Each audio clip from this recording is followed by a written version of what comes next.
Depuis les années 1830, cette scie fonctionne grâce à un moteur hydraulique. Cette usine pré-industrielle a été construite sur les restes d'un moulin au bas du village de Saint-Georges, sur la route du Marchais-Rue. La famille Renault l'exploite depuis 1860 et 3 générations s'y sont succédées.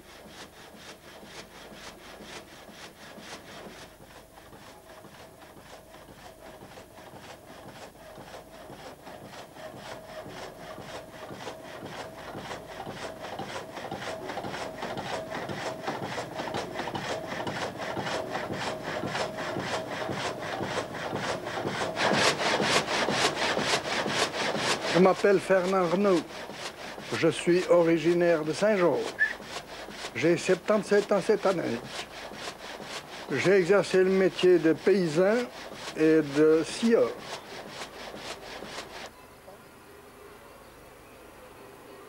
Au décès de mon père, qui est en 1935, j'étais déjà marié, je travaillais déjà dans l'entreprise. Alors j'ai repris la succession, scierie et campagne. Et depuis 1935, j'ai scié un peu donc, pour le commerce, mais très peu. Autrement, je faisais du sciage à façon pour les gens du village qui avaient un billon à scier pour faire quelques planches, quelques plateaux.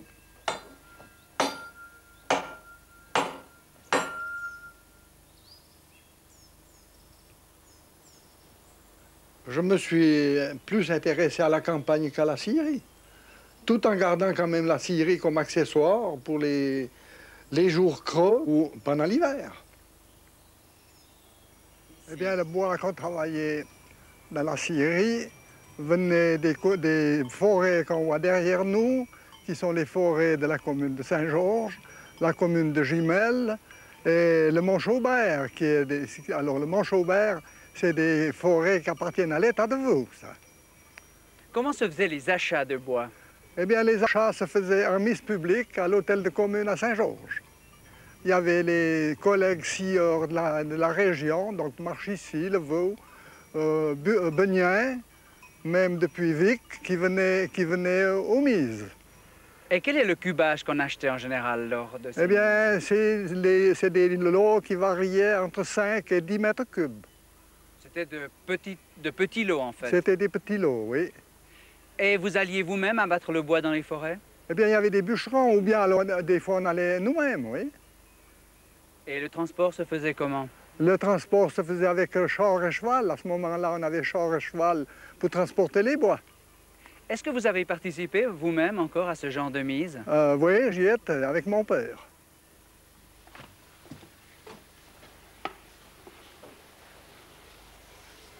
Et ces mises ont duré jusqu'à quelle époque? Jusqu'au moment où s'est fondée l'association forestière vaudoise. Alors à ce moment-là, les mises n'ont plus existé dans la commune Saint-Georges. L'association forestière vaudoise a fait des lots plus gros qui allaient jusqu'à 50 et même 100 mètres cubes. Alors vous voyez, pour des petites industries comme les nôtres, s'il fallait acheter 100 mètres cubes de bois à la fois, alors c'était des gros capitaux qu'il fallait engager. Pour nous, ce n'était pas possible.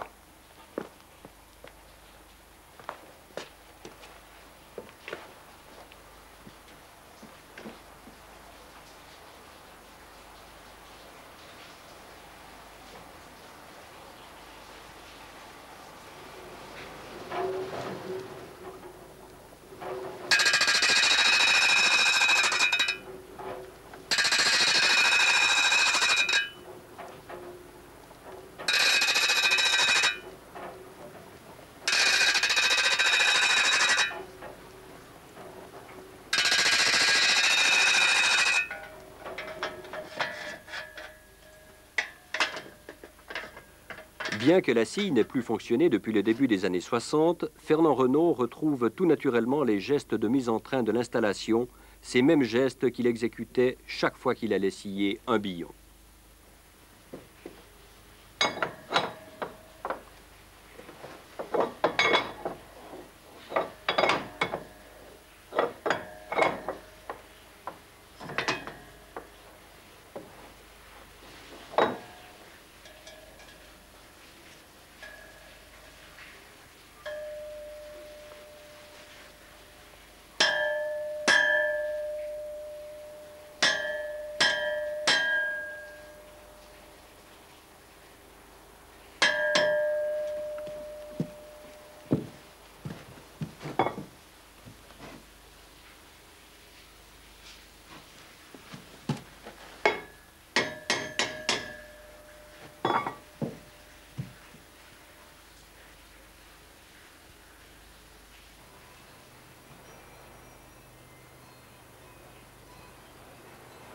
Il fallait déjà contrôler l'eau qu'il y avait dans les étangs. S'il y avait assez d'eau, que ça vaille la peine de scier ou si ça ne valait pas la peine.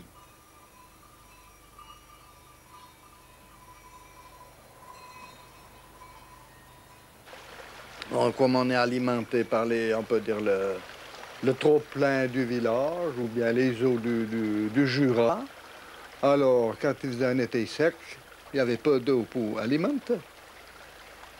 On prenait l'eau qu'il y avait, on sciait peut-être 1 heure, 2 heures par jour. Et ensuite, le reste de la journée, eh bien, on s'occupait des travaux de campagne.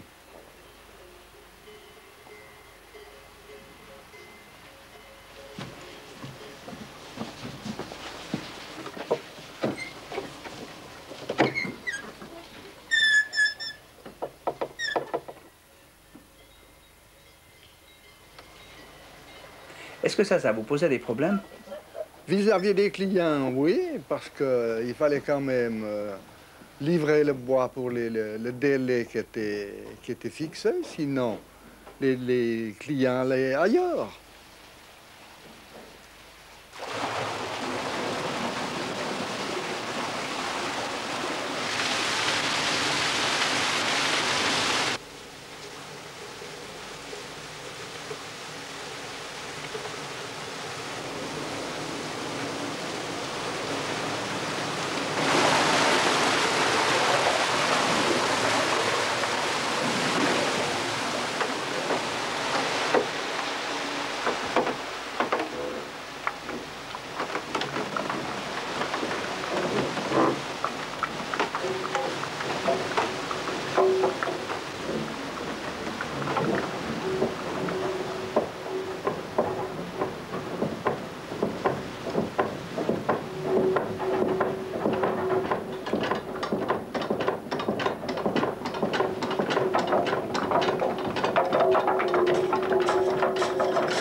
Cette route, telle qu'on la voit maintenant, a été construite en 1927. Elle existait déjà avant, mais sur un axe en bois immense de cette grosseur. En 1927, il a fallu la refaire, et mon père a trouvé un axe en métal à Sauciveux, dans le canton de Fribourg. Elle a actuellement 6,80 m de diamètre. Les bras sont en chêne, les cintres en sapin, ainsi que les fonds qui sont en sapin également. Quant aux godets, ils sont en métal. Qui est-ce qui l'a construite, cette grande roue? Eh bien, c'est mon père avec une aide qui était M. Gillard Charon à Gimel. Est-ce qu'elle nécessite beaucoup d'entretien pour qu'elle puisse tourner encore de nos jours? Non, très peu d'entretien. Simplement, regardez, quand il manque des fonds, elle est remplacée. Quant au reste, il n'y a pas d'entretien. Évidemment, la graisser, alors chaque jour. Graisser l'axe chaque jour. La roue à godet développe une puissance d'un peu plus de 3 chevaux. Sa vitesse de travail est de 4 tours minute.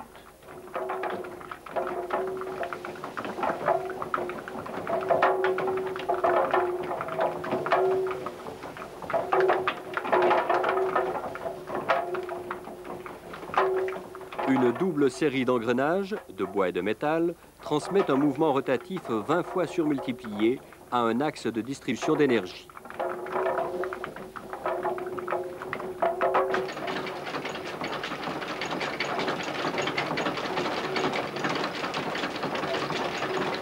Entraîné par une courroie, cet excentrique actionne le cadre de la scie en lui imprimant un mouvement de va-et-vient.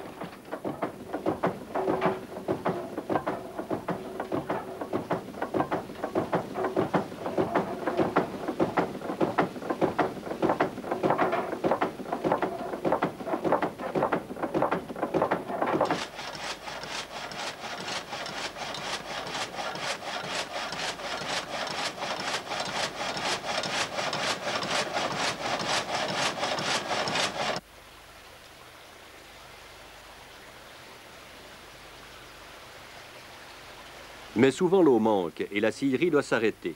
Les Renault ont toutefois tenté de recourir à d'autres sources d'énergie. Mon père, lui, il avait installé un moteur à essence. Malheureusement, c'est un moteur qu'il avait acheté, donc qui était déjà un peu usagé. Et une fois installé ici, je ne sais pas si c'était l'air qui lui convenait pas ou quoi, mais il n'a jamais bien marché. C'est mon grand-père qui avait fait ça. Je ne peux pas vous dire en quelle année, parce que moi, je ne l'ai jamais vu. Il avait installé une machine à vapeur, qui était donc à l'intérieur du bâtiment. Et pour faire marcher cette machine à vapeur, ils employaient la sciure.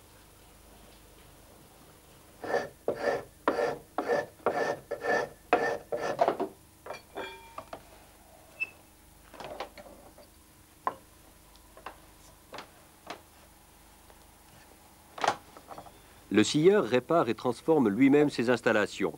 Parfois, il doit aussi fabriquer de nouvelles marmelles, les dents des engrenages en bois.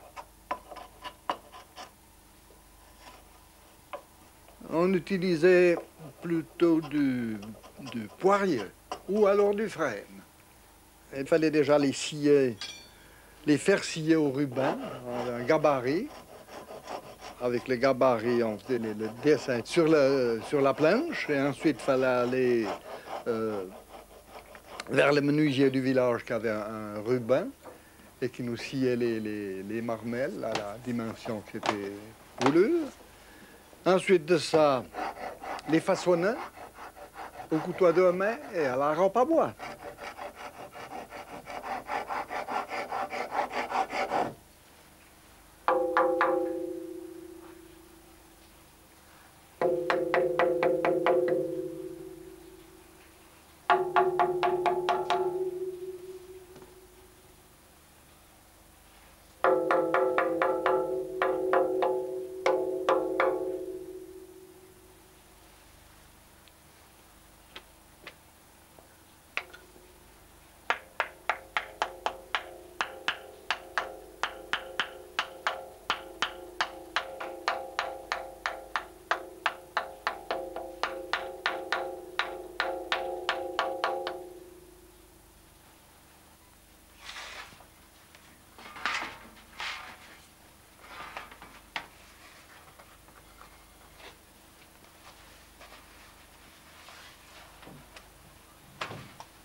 Ce dispositif d'entraînement, comportant un échappement à encre, commande l'avance plus ou moins rapide du chariot en fonction du diamètre du billon à scier.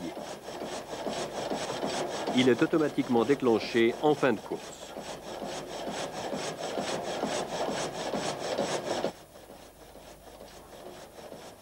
Un réglage fin du débit de l'eau corrige la vitesse des installations en travail.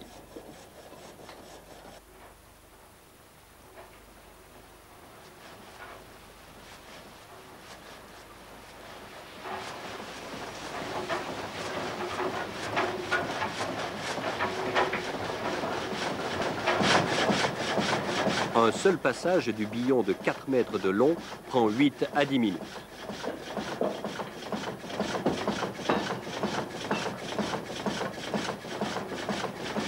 Les clients de la scierie, à l'époque où ça marchait bien, il y avait plusieurs entrepreneurs qui venaient se ravitailler ou des menuisiers.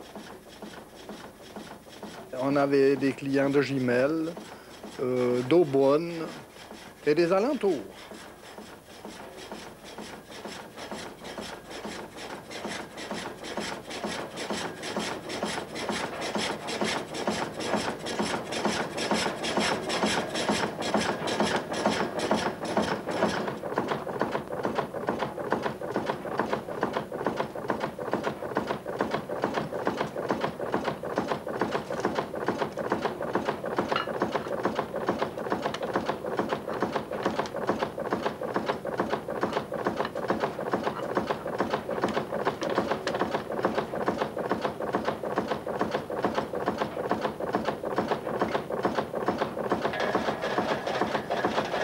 Si c'était pour un plancher brut, alors il fallait livrer des planches de 27 ou 30 mm.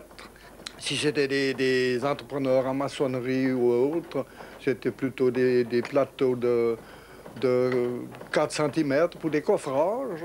Les menuisiers, c'était de la planche propre ou de la feuille de 18-20 mm. Et vous avez fait des éléments de charpente aussi? Ça variait. Vous aviez des chevrons, par exemple, qui étaient des 9-12. Il y avait la poutraison qui était du 15, 20, 20. La grosse charpente. Enfin, ça n'allait pas bien plus loin que 20 cm, donc de section.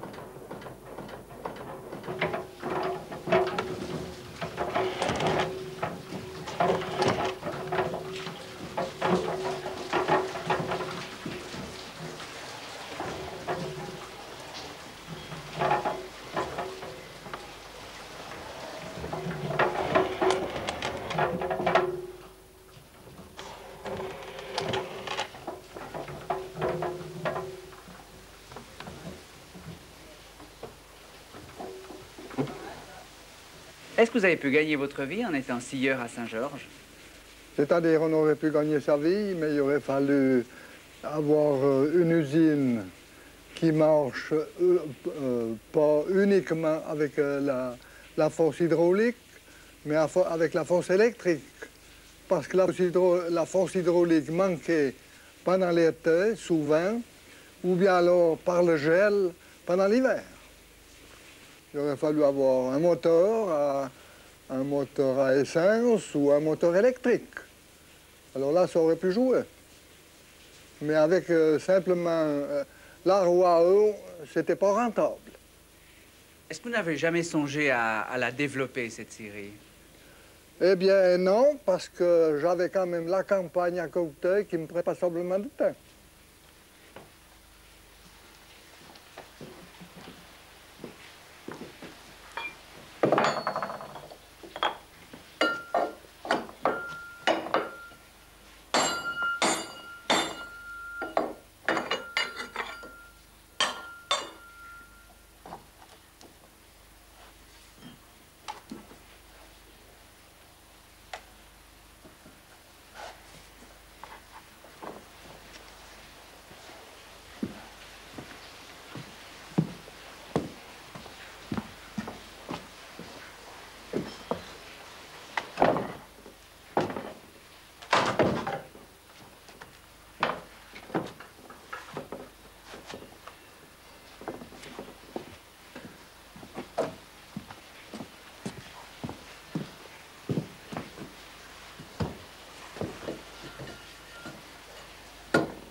Et l'hiver, est-ce que ça fonctionnait?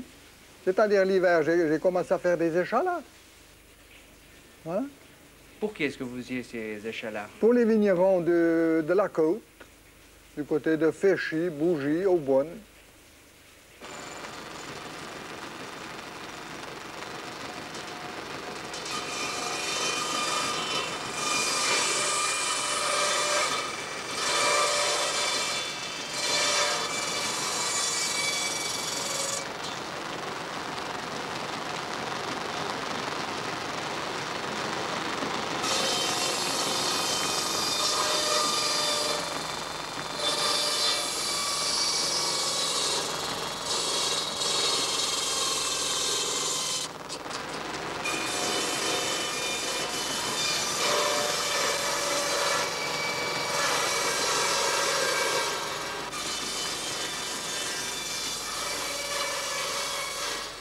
Le 18 mars 1931, Fernand Renault se fit estropier un doigt à la scie circulaire.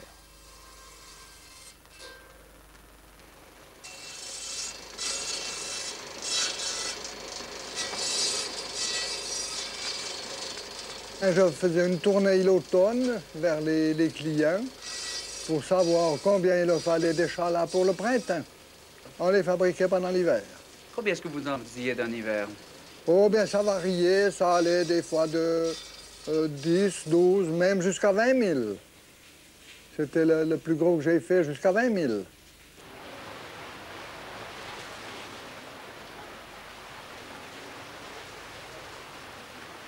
La roue actionnait la scie à cadre, la meule à futet, la circulaire, et en plus de ça, il y avait le battoir. Ce battoir mécanique est installé dans la grange, au-dessus des scies. C'est la dernière machine construite par les Renault en 1914. Elle a battu le grain jusqu'en 1945, grain que les paysans allaient moudre au moulin voisin, à moins de 100 mètres de la scierie. Il fallait déjà du personnel pour la faire marcher. Il fallait en tout cas qu'il y ait 8 hommes qui soient là. C'était des journées qui étaient très pénibles, parce que, comme tout se faisait à l'intérieur du bâtiment, on avait beau tout ouvrir, portes et fenêtres, faire des courants, mais il y avait quand même une masse de poussière qu'il fallait que ce soit les poumons qui ramassaient. Celui qui voulait suivre la saison des battages, eh bien, quand la fin arrivait, il avait les poumons qui étaient pleins de poussière. Et ça commençait à tousser pour une bonne partie de l'hiver. Pendant la mobilisation, j'ai encore pu obtenir des congés supplémentaires pour venir faire les battages. Mais très peu, parce qu'à ce moment-là, il y avait déjà les batteuses qui circulaient donc d'un village à l'autre pour aller faire les battages. Alors, j'en avais moins qu'avant. Et puis ensuite, il est venu la moissonneuse batteuse. Alors là, ça a été l'arrêt complet de la batteuse.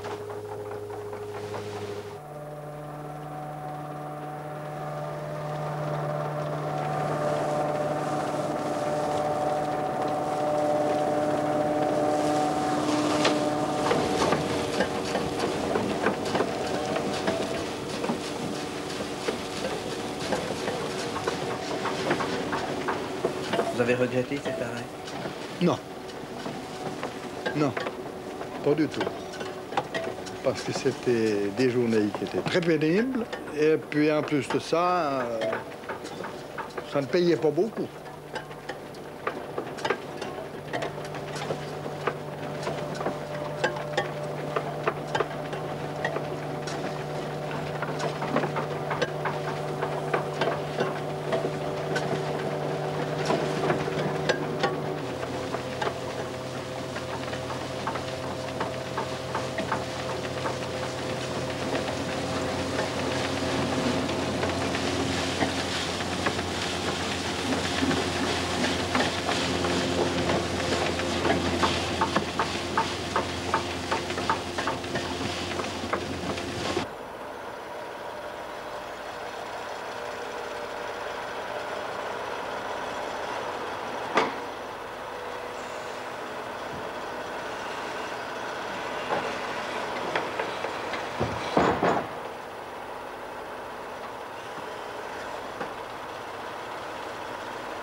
Aujourd'hui, si la scierie et le battoir, tout comme le moulin voisin, ont cessé toute activité, les forêts de la commune n'en continuent pas moins d'être exploitées et les grumes prennent encore le chemin des scieries de la région.